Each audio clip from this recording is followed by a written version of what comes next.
कांधे पे कांवर हाथ में डमरू, देवघर धाम हम जल चढ़ाईब। गंगा जी के निर्मल जल भरब, हर हर बम बम गावत चलब। रसता भर शिव भजन सुनाईब। बैद्यनाथ बाबा के शीश नवाईब।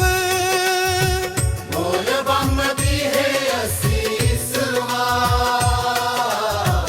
भर दी है खुशियन से जिंदगिया।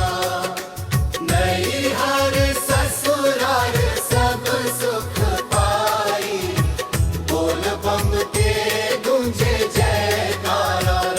चल जाइब नहीं हर बोल बम बोलब, देवघर बाबा के जलवा चढ़ीब।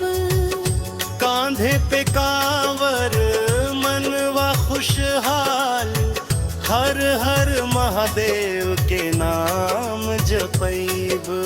गंगा जी के निर्मल मल जल भरा, हर हर